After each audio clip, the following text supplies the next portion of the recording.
typical France. That is, the opponents always have a tough time against them. And the last match between the Netherlands and Denmark will decide who's gonna be the last team, if you ask me. Andrea, why is it that Sweden seemingly can't grab their full potential this tournament?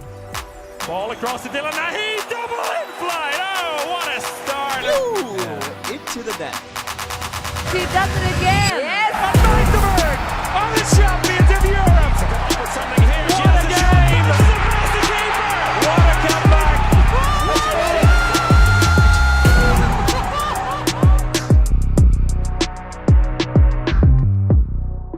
And then finally it is time to talk handball again, midway through the main round. And today I want to introduce you guys into the wonderful world of the spin. We do a little podcast here, and who better could introduce you other than the best predictor in the spin history. So greetings from number one of the spin predictions league. But I mean, a podcast isn't done alone, and well, who better could I invite in other than the second best predictor? Ladies and gentlemen, Martin Vilstrup, how's it going?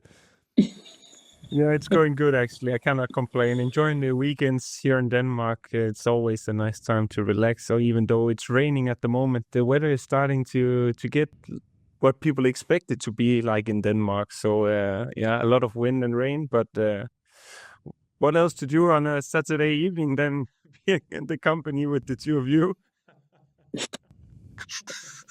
Yeah, well, but I mean, if we would want to spend the Saturday night in a podcast, it would be with the three of us here. Because on the other hand, she did manage her way out of not predicting with us in the spin league here. She did get her expert tips in all the time, but I mean, she has every right to do it because she is former World Handball Player of the Year. She is Champions League winner, and I'm not gonna count on all those things that she already achieved because I am gonna miss out on something. Ladies and gentlemen, Andrea Lekic, how's it going? Good evening. I mean, beautiful. After these statements, I'm just really, truly happy to share this Saturday night with you guys. I mean, everything is really fine, enjoying handball. And I mean, we have quite okay weather in Budapest, so I cannot complain. So just for just so you guys know, when we are recording, it is right after the Norway against Netherlands matchup on Saturday night. So 2 matches are played in the main round. 2 more to go. Yeah, that's the right one. So we are midway through. But there is one team missing that we would have loved to see in this main round here, but they didn't manage to do so. And Andrea, now that we have you in here, we got to talk about Serbia not making it to the main round. Are you a little bit disappointed from the national team? I mean, of course I am. Like, there already some years are behind us without any good, let's say, result. When I say good, I mean qualifying for, like, let's say, call it better places, like better than 10th, 11th, 12th. So we are still not managing, and as I can see, we don't have like a bright future in this moment. But I do believe that this can be also a huge motivation for the people in federation start working very hard and bringing a lot of young girls on handball feed. So hopefully we are going to manage this, and we are going to try to be better like in the upcoming years. I mean, I don't want to be negative because I always think that there is some positive outcome when you're this kind of situation. So really hoping and praying for the better days for Serbian handball. Yeah, I mean, there was one great philosopher or some kind of person like that who said, always look on the bright side of life. So, after the dark days, there will be some bright ones coming. But there are some nations that did make it to the main round here. And maybe let's start with the expectable ones. So we look over to group number 1, to main round group number 1. There are 2 teams at 6 points after 3 matches. One of them is France. The only time they got remotely close to a defeat or to an even tight match was against Spain. That one they won with 24-22 in the preliminary round. But other than that, all of the matches, at least 5 goals difference. Most of the times even more than that.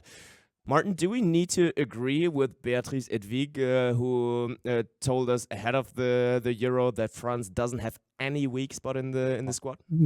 Yeah, it looks good when I look at France. I have to say, against Romania, they were also struggling. I think it was around the 20s or something like that. It was equal, and a lot of 2 minutes suspensions in that match, I have to say. But I mean, looking at the statistics, I think the goalkeepers from France is also doing a pretty good job, and it's typical France that is. The opponents always have a tough time against them. Yeah, I think France is looking good, but there are also other teams that looks very, very strong. And I mean, the most people would predict France to be up there. And you said in the last episode that I cannot just say that France will get a medal. I have to predict them. And I said they will also go to the final. So yeah. I mean, they're super strong, and I said it's also the depth within the squad, and we lost the signal to Budapest, probably, it looks like. France, they do have one of the best attacks in the tournament, and I mean, yet their best goal scorer is Chloe Valentini, standing at 21 goals. Is that width of scoring opportunities maybe the biggest strength of, France's squad? I mean, definitely it is. I mean, they showed that in every match they have some other individual who always steps up in the right moment. So we are gonna just see the best performance from France in the upcoming matches. As their defense or their attack, I think they're better and better. Yeah, and after now 5 matches played, Grace Sadi is shining yet again in the backcourt at the playmaker position, actually. Martin, what do you think? What's her specialty to impact the French game? I mean, Sadi is also shooting the penalties. I mean, that's obviously also helps a lot in terms of scoring goals. And as Andrea said, for me, whenever I'm watching France, and if you're the one to predict who's going to be the top scorer, if you take out the penalties, then it's going to be tough. Then I would say Valentini. But besides that, they have Ensemenko, they have Sadi, as you said, they have Fopard, and even Buktit also on the line. She normally also scores a lot of goals, and both right wings also coming in and score. I mean, that's the thing about France. Who do you want to stop? Then they have someone else that's gonna step up, and that's making them super, super strong. That it's not only 2 or 3 players that you have to look out for. Also, when they substitute, they can keep up the level throughout the game, and they don't. Yeah, they can. They're looking strong, and they've been strong for many, many years, France, and. I mean, somebody has to crack up that defense, and if they're keeping up the way they are now, they are obviously a competitor for the title. Yeah, but and actually they just took down Montenegro with 8 goals. And talking about Montenegro, Martin, what happened to your Montenegro take of them making it to the semifinal? Yeah, well, I thought about it. Going into a main round, I looked at the teams, and if I had to predict that the Netherlands was going through, then it looked like I had to go against Denmark, and that would sound a little bit silly. And having in mind that I thought France would, then I thought Hungary was the only chance. And normally there's always a surprise in the main round, but it didn't happen in this one. So what can I say besides that I was totally wrong, and Hungary were in control, and Sophie in goal was once again a wall. Victor said it in the last episode, but did they score 19 goals or something like that? And then it's... I think it was 21. Okay, actually. 21, but it's still tough whenever you score around 20 goals. So I was wrong. I will admit it, but there've been some other few surprises with Romania winning against Sweden not performing at the level maybe a lot of people were expecting. But this one I was wrong. Yeah, I mean, they did have 2 big matches against France and Hungary. Both of them didn't go into that direction. They can practically say goodbye to the semifinals already right now. Andrea, did you expect more from Montenegro in the main round, especially after that preliminary round? I did. I knew that they had some also issues with, let's say, injury. Gina has fallen, I think, against in the last match in the group. She had issue with a knee, so a bit I was expecting for them like some tougher matches in the main round, because they don't, let's say, have a rotation. So for me, this is the biggest disadvantage of Montenegro, and it's really hard when you progress to a main round. You have a lot of matches in a row, and the bench is winning. All the greatest teams are having an extremely long bench, so I think that's their huge disadvantage. Yeah, fair enough. But that does bring us over to a team, or to even better aging takes regarding the semifinal. Hungary won both of their crucial matchups against Sweden and Montenegro, actually. They are in a great position to qualify for Vienna. Martin, do you believe that there will be anyone still being able to take it away from Hungary? Oh, super boring, super boring. If France and Hungary are going through in that group, and yeah, but and also Norway winning today against the Netherlands. I only see Denmark against the Netherlands. To be honest, I wish I could say differently. I mean, it's not that the other matches don't have anything, to show and to play for, but regarding semifinals, there will be France, Hungary, Norway, and then the last match between the Netherlands and Denmark will decide who's gonna be the last team, if you ask me. Yeah, and well, Super Hungary boring. making it through means that Sweden won't make it. So as of now, right now, I mean, everything can still happen, especially in those last games. But it looks super likely for Hungary to make it and for France to make it. Sweden, they did lose it in the in the group stage already against Hungary, but now they did get a suffering defeat against Romania here as well. Andrea, did you expect that loss against Romania? I didn't. Truly, I didn't. I expected let's say, interesting performance and let's say some interesting moments from Romania against Sweden during this match, but I didn't expect Romania to win. I mean, they're playing really nice handball, and we are really enjoying watching Romania and some nice young talents who are now on a big stage and are performing really well. Yeah, fair enough. So it does sound like a bright future for Romania. But talking about a bright future, that brings us back to Hungary. We didn't finish off over there yet.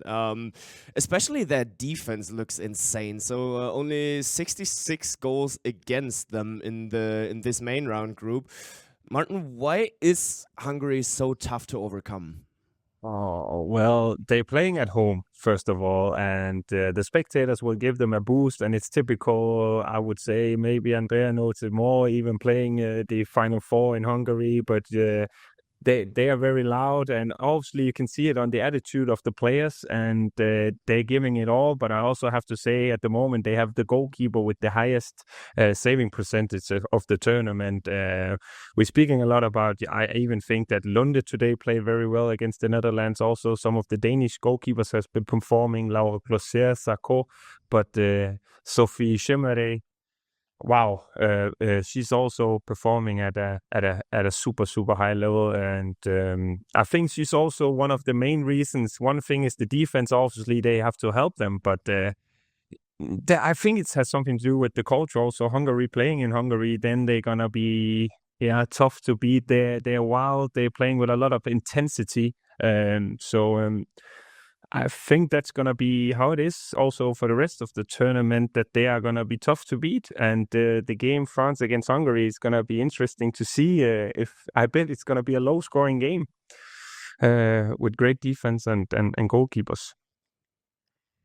Well, I did prepare something for that matchup too, because we are always predicting at the end of our episode. So let's see who will be able to predict that matchup.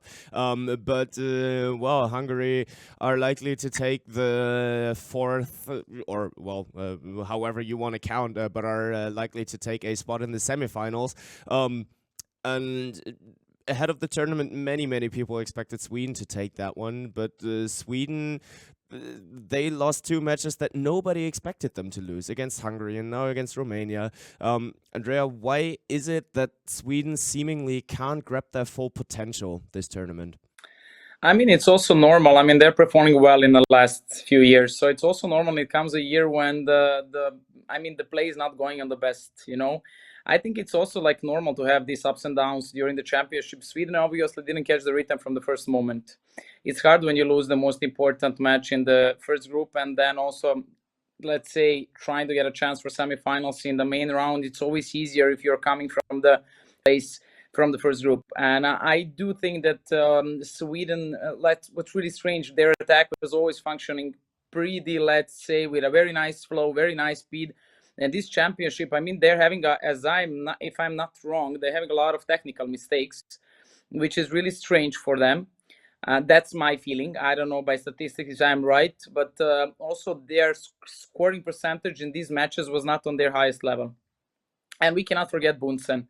The last championship, she was performing like she was on outstanding level. We are not calling about 33% of the saves. She was much better than that.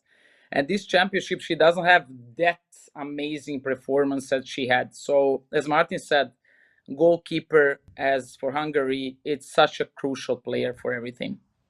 Yeah, and I like that goalkeeper take because that does bring us over to some teams that do perform to their expectations, standards, and up to their potential. We will come over to Group B now and start with the top favorites there. It, of course, is Norway. 5 games, 5 victories. I think it's the best attack in the tournament right now. And if we look just looking at the group stage matches or at the main round matches, then they are at the second best spot in the defense. Martin, just business as usual for Norway? There were a lot of doubts with Norway before the tournament because no Nora Mørk, no Oftedal. What would they do without those 2 key players? I mean,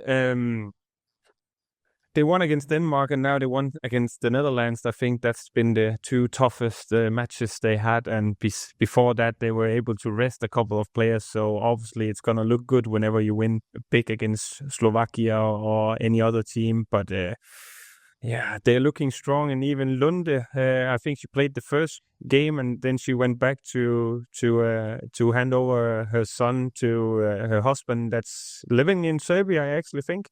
And now she's back and she performed very well today. And yeah, so I mean, it looks like it's business as always for Norway. And as I said also earlier, last tournament for Heigason, I think they are gonna, give it all for him. And I thought before the tournament it's gonna be a big loss with Nora Mørk and Oftedal, and the other teams were maybe catching up with Norway, but I mean they are looking strong. And with Henny Reistad, I don't want to say maybe she haven't been performing at the insane level that she is in Champions League, but it's still Henny Reistad, and she will be there whenever the big matches are coming up. And if you have Henny Reistad in the team, obviously you are one of the favorites for the title.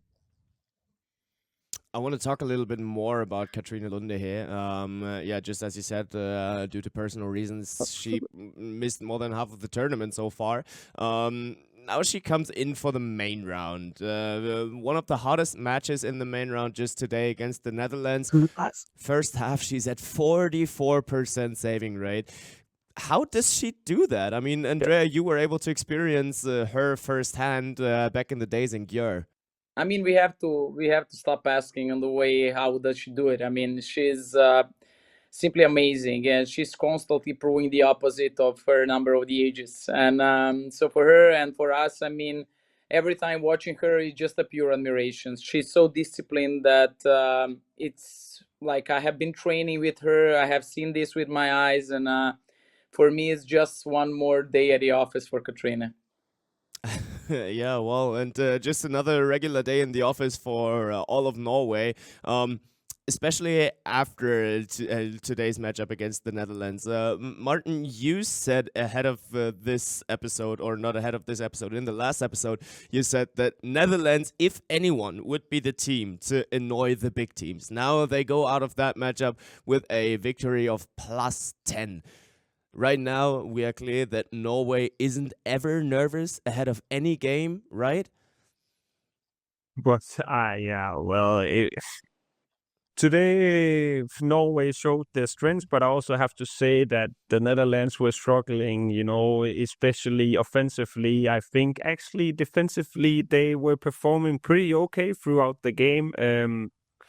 They couldn't score, First of all, it was Lunde in the defense, and also Preistel, Dale, Skokran, and even Solberg.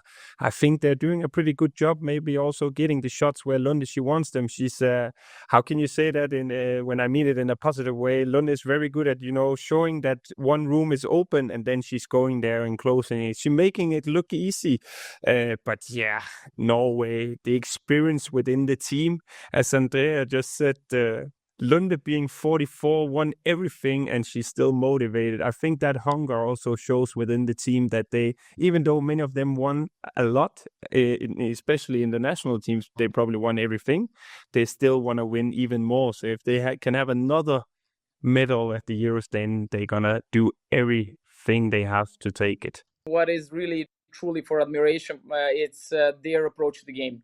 They're leading 10 and they're still pushing, they're giving their maximum, they are really playing for each other. So for me, that's like, that's a hell of a system that Norway is showing to us in every championship. That is true. That is true. On the other hand, let's look over here to the Netherlands as well. I mean, they were in a position to annoy, to annoy Norway. Didn't end up doing so. But one person who at least a little bit annoyed Norway was, of course, Yara ten Holte. Whenever we're talking Netherlands, we're talking Yara ten Holte. She comes in for a 7-meter penalty against Henny Reistad, who stood on, I think, 7 out of 8 penalties before that one. And of course, ten Holte comes in and she saves it. Martin, what do you think? How long will we still see Yara ten Holte at Odense? I think we're going to see her for a little bit of a while, especially having in mind that they're performing very well. And she took the step from going from Germany also to Denmark now. And first of all, I also want to say it seems like this Euros is the tournament where you have to miss the most penalties within the history. I mean, even Denmark, they are missing a lot of penalties also against Denmark, against Norway. We saw it in this. It's crazy. But what I found a little bit weird today, I don't know why it was like that, but Yara ten Holte came in the end. I don't know if it had something to do with the pride of the players from the Netherlands, because the game was already lost and they maybe wanted to not lose with 12 goals, 13 goals or more. And also the line player, Fredrik, she also came in and played like 7-8 minutes. And there were some... can you say decisions from the coach where I thought, why didn't you start with those kind of players? You have a top line player, and if she's capable and fit of playing, I don't know if they were thinking of the game against Denmark or if there was something that I don't know. But I think, to answer the question shortly, that Yara ten Holte is super satisfied with being in Odense, and also her and Althea Reinhardt is a competitive duo, and Odense is doing good this season. Don't we have to have in mind that last year they lost to Biegenheim, but they were not the only Danish team that lost to them last year in the knockout stage. So I think she's satisfied so far. Putting the finger in the wound of some teams here. But Andrea, do you agree? I agree. I mean, if I would I have to repeat what Martin said, I completely agree with everything. I think we are going to still see her there, and why to change something when you are feeling good and you are performing good and you are playing in a hell of a team. But I do believe that she made a great step moving to Denmark. Yeah. Absolutely. So, Martin, you did talk a little bit about the pride of the Dutch players right now. I mean, it always annoys you when you lose a game by 10, but you are always it is always allowed to lose a game against Norway. What do you think? How will that mood in the locker room be after that defeat, Martin? Well, obviously they're gonna be super disappointed, because the Netherlands also went into that game hoping that they could be able to compete better against Norway. But I mean, it's also sometimes whenever you look at the digits, it's like you only scored 15 goals after, I don't know, was it 45 minutes, and then it looks worse to me sometimes in comparison if you scored 25 and then you lost with 10 goals, and then you could speak about, in defense we were not that good. But obviously they just have to, if you can say it like that, shake it off. They're gonna be disappointed tonight, and also probably not gonna get any sleep reflecting on the game. But they know still that if they win against Denmark, then they are if the other games have the outcome that we predict, then they're in the semifinal. So but this team is also, it's interesting with the Netherlands, with a new coach, Polman not being there. Van der Heijden was not in the team from the beginning. She's there now. Kelly Dolfer with a not an injury, but she's having a rest from this tournament. So for the coach's sake, also, I hope that they will be performing better against Denmark, because leaving out Pohlmann and other players, it's gonna, there's gonna be a lot of talk. But I'm pretty sure that they will be ready for the Denmark game. So all eyes on that matchup that will be played on 11th of December. Andrea, who do you see ahead in that matchup? I mean, Denmark has shown a better performance throughout the tournament. That's definitely, I would say that Denmark is a favorite in that match. But listen, I could completely agree with Martin. I mean, they're going to forget this match very fast. Trust me. I mean, the stake is so big playing for the semifinals that you go all in. So for me, there is no doubt. We are going to enjoy them. Going to be able to see that match in live. So I'm really also looking forward to enjoying in this, I think, a huge spectacle. Yeah. It will be a huge spectacle, and just right now we are already happy that matchup will be basically the first knockout game in between those two teams. One will go to Vienna, or both teams will go to Vienna. That it does look like it. One is the third place in the group will play for the fifth place match, and the other one maybe will go to the semifinal. It is the 11th of December that matchup will take place. We want your predictions as well, so make sure to join the match predictor powered by Gorenje and join the league this spin. You will find the link just in the video description here. And if you want to copy a true expert tip, then you should listen to what our former World Handball Player of the Year has to say about it. Andrea Lekic, Denmark against Netherlands. How is that matchup going to end up? I would like the Netherlands wins because of Angela, of course. But for now, like I'm cheering. Let's say if I can be like that, of course, my teammate. But now Denmark has a bigger chances, so I would go maybe because of the goalkeepers, 27-25 for them. I think Denmark has been performing also, as Andrea said, a little bit better than the Netherlands. But you know what? It doesn't matter anything when it comes down to this matchup. And as I said also last episode, at the Olympics, they played a very tight game. I think Denmark won with 2 goals. And this one is going to be tight as well. It's going to be, I think it's going to be physical. We're going to see a lot of fights and intensity also, because Denmark has Helene Elver, who's a fast player. They have Larissa Nuster, who's also a fast player. So, I mean, I have to be honest. I think Denmark is going to win, but I think it's going to be a tight game. And I'm just happy I wasn't the one who's supposed to predict the score. I'm glad you asked Andrea here for the prediction of the score. But I say Denmark is going to win.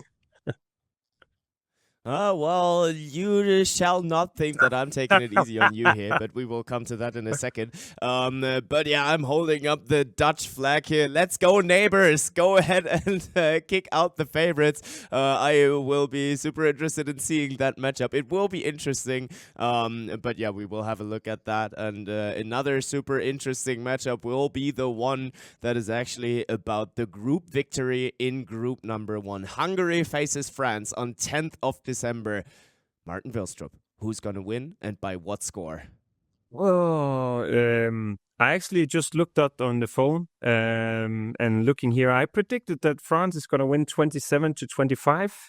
And I don't know if that's too many goals or if it's going to be one of those games where it's going to be low scoring more than that. But I actually think that France is going out. They're a little bit more experienced and been in the situations. But let's see if Hungary gets the crowd with them and, they're going to get the flow. And then it's going to be also a very, very interesting game. And I'm looking forward to see it. But France winning with 2, it's my prediction, 27-25. 27-25 for France. All right, interesting. Then last prediction will be in between who is going to make it to Vienna as the third place in Group 1, it should be. Sweden faces Montenegro on 10th of December, and that will be the potential decider on who makes it to Vienna. And well, I mean, now you heard the tips from the other hosts, but only one of us is actually leading our league this spin. So you should absolutely copy my prediction for that matchup. 34-32 for Sweden.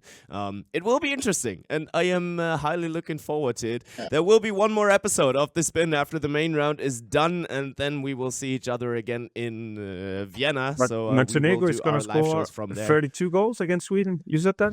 Montenegro is going to score 32 goals. Yeah. Interesting. So that will be Interesting. a very, very high-scoring game. But I'm looking forward to it. But Martin, if you know it better than me, so why aren't you ahead of me? I mean, like, he has a Batman sweater. He knows. I mean, like, let's say. A Batman Christmas sweater. Yeah. Yeah.